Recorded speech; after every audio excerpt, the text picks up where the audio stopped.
অসমৰ জোনমণি ৰাভাক যেতিয়া হত্যা কৰা হৈছিল পিছত সেইটো এক্সিডেন্টলৈ কনভাৰ্ট কৰা হ'ল জোনমণি ৰাভাৰ ঘৰত বিজেপিৰ কোন কোন গৈ পেলাই খবৰ লৈছিলে প্ৰত্যেকজন সাংবাদিকৰ হাতত খবৰ আছে আৰু দূৰলৈ মই নাযাওঁ গৰিমা গাৰ্গ ডাঙৰীয়া দৈনিক তেখেতে চকুলো টুকি আছে আজি তাৰিখত গৰিমা গাৰ্গ ডাঙৰীয়াকো যদি মহিলা বন্দনাৰ কথা কয় নাৰী সুৰক্ষাৰ কথা কয় আজি জাষ্টিস দিয়াৰ ক্ষেত্ৰত নৰেন্দ্ৰ মোদী অমিত শ্বাহ ডাঙৰীয়া ইয়াত নিৰ্মলা সীতাৰামন ডাঙৰীয়ানী সকলোৱে নিৰ্বাচনৰ প্ৰচাৰৰ কাৰণে ইয়াত পিয়াপি দি ফুৰিলে কিন্তু গৰিমা গাৰ্গ ডাঙৰীয়ানীৰ চকুলোৰ বুজ লবলৈ যাবলৈ এওঁলোকৰ সময় নহল এওঁলোকৰ ঘৰিয়ালৰ যি চকু পানী এই চকু পানী মানুহে বুজি পাইছে এতিয়া আসল কথাটো হল যোৱা পৰহি দিনাখন কি কাৰণত সংসদত এই বিলখন পাছ নহলে এই কথাটো আপোনালোকে জানক তেওঁলোকৰ অভিসন্ধি আছিলে যে ডিলিমিটেশন আৰু সেন্সাস 2011 মতে ডিলিমিটেশন কৰি 850টা সিট বনাব তাৰ পিছত তেওঁলোকে মহিলাক দিব আৰু সিট কেনেকে বনাব যেনেকে জম্মু কাশ্মীৰ আৰু অসমত ডিলিমিটেশন তেওঁলোকৰ হিচাপত বনালে মই এটা এক্সাম্পল দিওঁ সেন্ট্ৰেল গুৱাহাটী আপোনালোকে যদি চাই গোটেই ভোটিং প্যাটাৰ্নটো তেওঁলোকে তেওঁলোকৰ যত যত পকেট আছে তেনেকে তেওঁলোকে ডিলিমিটেশন কৰি বিজেপিৰ ভৱিষ্যত সুৰক্ষাৰ কাৰণে ডিলিমিটেশনৰ এটা পৰিকাঠামো তেওঁলোকে বনাব বিচাৰিছে হিন্দী যিবিলাক ডাঙৰ ডাঙৰ হিন্দী বলাৰ যিবিলাক ষ্টেট আছে তেওঁলোকৰ সুবিধাৰ্থে তেওঁলোকে ডিলিমিটেশন কৰি সিট বৃদ্ধি কৰি বাকি সৰু সুৰা যিবিলাক ৰাজ্য আছে তাক নিশকতীয়া কৰি হিন্দী বলাৰৰ মাজত নিজৰ আধিপত্য বিস্তাৰ কৰিবৰ কাৰণে তেওঁলোকে ডিলিমিটেশনটো শৰ্ত হিচাপে ৰাখি তেওঁলোকে ওমেন এম্পাৱাৰমেন্টৰ কথা কৈ মহিলা 33% ৰিজাৰ্ভেশনৰ কথা কৈছিল কিন্তু আমাৰ বিৰোধী দলৰ দলপতি আমাৰ ৰাহুল গান্ধী ডাঙৰীয়া উপদলপতি গৌৰৱ গগৈ ডাঙৰীয়া আমাৰ প্ৰিয়ংকা গান্ধী ডাঙৰীয়ানী সকলোৱে কৈছে যে 2023 চনত যিটোত আমি সকলোৱে মোহৰ লগাইছিলো 543 ওপৰত যদি তেওঁলোকে মহিলা ৰিজাৰ্ভেশন কৰে প্ৰায় 179 সিট মহিলাৰ কাৰণে লোকসভাত সংৰক্ষিত হ'ব কিন্তু তেওঁলোকে সেই কামটো নকৰে কাৰণ সেই কামটো কৰিবলৈ গলে তেওঁলোকৰ নিজৰ যিবিলাকে আধিপত্য লৈ আছে চকী হিলিব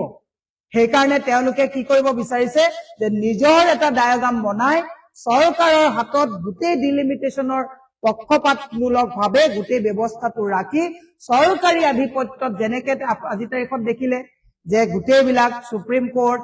ইলেকশন কমিশন গোটেইবিলাকৰ ক্ষেত্ৰত তেওঁলোকে যদিও সুপ্ৰিম কোৰ্টত তেওঁলোকে বলে পৰা নাই আধিপত্য বিস্তাৰ কৰাৰ যি তেওঁলোকৰ অভিসন্ধি এই একেটা অভিসন্ধিৰে তেওঁলোকে ডিলিমিটেশনৰ জৰিয়তে তেওঁলোকে সিট বৃদ্ধি কৰি এতিয়া যিবিলাক তেওঁলোকৰ সাংসদ আছে তেওঁলোকক যাতে চকী যাতে কৰো নিহিলে তাৰ কাৰণে তেওঁলোকে বৰ্তমানৰ যিখন আমি 23ৰ যিটো শৰ্ত দাঙি দিয়া হৈছিল 23ৰ যিটো আপোনালোকৰ ওমেন ৰিজাৰ্ভেশন বিলৰ কথা কোৱা হৈছিল সেই কথাটো তেওঁলোকে মান্তি হোৱা নাই আমি সেই কাৰণে কৈছো যে পডিচেৰী কেৰেলা তামিলনাডু বেংগল এইবিলাকত ইলেকশন চলি থকাৰ সময়ত তাৎক্ষণিকভাৱে বিশেষ অধিৱেশন মাতি তেওঁলোকে মহিলা ৰিজাৰ্ভেশন বিলৰ ওপৰত যিটো কথা আনিলে আমি কৈছো যে আপোনালোকে আকৌ এদিন বিশেষ অধিৱেশন আনক 2023 চনৰ যি মোহৰ লাগিছিল 454 সাংসদে তাত ভোট দিছিলে সেইটো বাহাল ৰাখি আপোনালোকে 179 সিট আজিৰ পৰা বলবৎ কৰাটো কৰক আমি আপোনালোকক কৈছো কংগ্ৰেছে আপোনালোকে নেক্সট অধিৱেশনত এইখন সকলো বিৰোধীয়ে পাছ কৰিব কিন্তু আপোনালোকৰ যিটো কু অভিসন্ধি আপোনালোকে ডিলিমিটেশন আৰু 2011ৰ সেন্সাসৰ মতে আপোনালোকে যিটো সিট বৃদ্ধি কৰি আপোনালোকৰ 29লৈ শক্তি বৃদ্ধিৰ যিটো আপোনালোকে অভিসন্ধি কৰিছে এটো এবাৰ আপোনালোকে মুখ থেকে চাকালে আৰু যি কাৰণে প্ৰধানমন্ত্ৰী নৰেন্দ্ৰ মোদী ডাঙৰীয়াই যোৱাকালি 8:30 বজাত 29 মিনিটত 50 বাৰতকৈ ওপৰ কংগ্ৰেছক দোষাৰোপ কৰিলে আৰু ইয়ে প্ৰমাণ কৰে যে প্ৰধানমন্ত্ৰীয়ে উমান পাইছে যে ডিলিমিটেশন তেওঁলোকে চৰকাৰৰ হাতত ৰাখি পেলাই যদি নকৰে 29ত যে তেওঁলোকৰ বাকি ফাকি আৰু মহিলাৰ প্ৰতি ভুৱা প্ৰেম যে জাহিৰ হৈছে ৰাইজে যে নস্বাত কৰিব এই কথাটো বুজি পাইছে কাৰণ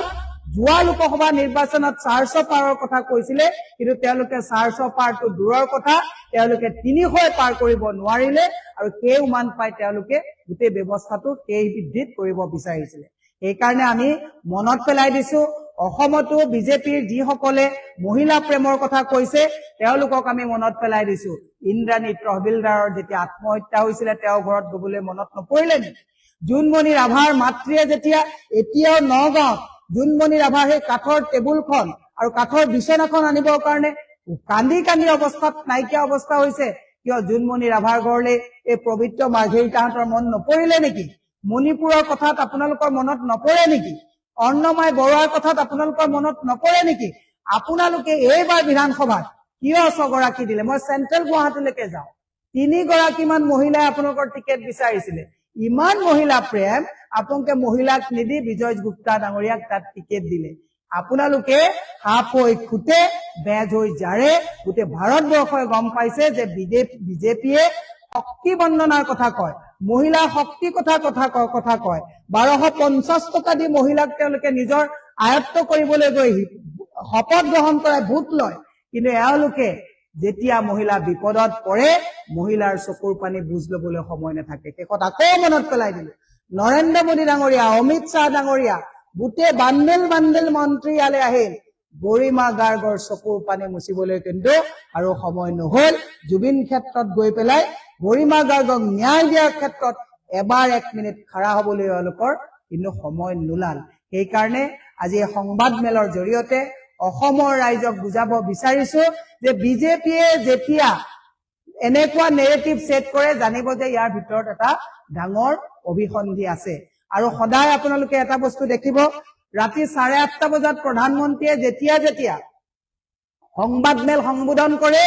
ভাৰতবৰ্ষত ডাঙৰ এটা মেছেকাৰ হয়। ডিলিমিটেশন 8:30 বজাত, ডিমনিটাইজেশন 8:30 বজাত, এওঁলোকে কোভিড 8:30 বজাত। আজি কোভিডত মানুহৰ কি অৱস্থা হল, আৰু যোৱাকালি 8:30 বজাতো এওঁলোকৰ বাকী আৰু ফাঁকি, মহিলাৰ প্ৰতি ভক্তি নথকা, তেওঁলোকৰ যিবিলাক মনোবাঞ্ছা পূৰ্ণ কাৰণে কথা কৈছিলে আৰু ঊৰ্ধত ৰাখি আমি কংগ্ৰেছ সদায় মহিলাৰ লগত আছে, মহিলাৰ লগত আছিল, মহিলাৰ লগত থাকিব।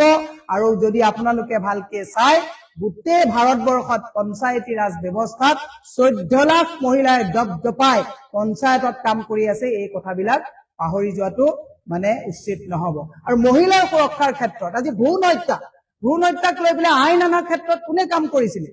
কংগ্ৰেছে কৰিছিলে, পাহৰি গলে নহব। আৰু এওঁলোকে কংগ্ৰেছক মহিলা বিদ্বেষী বুলি সজাবলৈ যায়। প্ৰধানমন্ত্ৰী মহোদয়ক হাতজোৰ কৰি কৈছো, নিজৰ গাত চিকুটি চাওক, আপুনি নাৰীৰ শক্তিৰ প্ৰতি কিমান দায়বদ্ধতা আছে আৰু ভক্তিৰ প্ৰতি কিমান দায়বদ্ধতা আছে, আপোনাৰ নিজৰ জীৱনৰ শৈলীটো এপাক মনত ৰাখিলে ভাল হ'ব বুলি আশা ৰাখি, পুনৰ যাতে নিজে কৰা অভিসন্ধিত আপোনালোকে গোটেই বলটো বিজেপিয়ে আনি কংগ্ৰেছলৈ নপঠায়, তাৰ কাৰণে আমি সকলোকে সজাগ হৈ থাকিবৰ কাৰণে আহ্বান জনাম।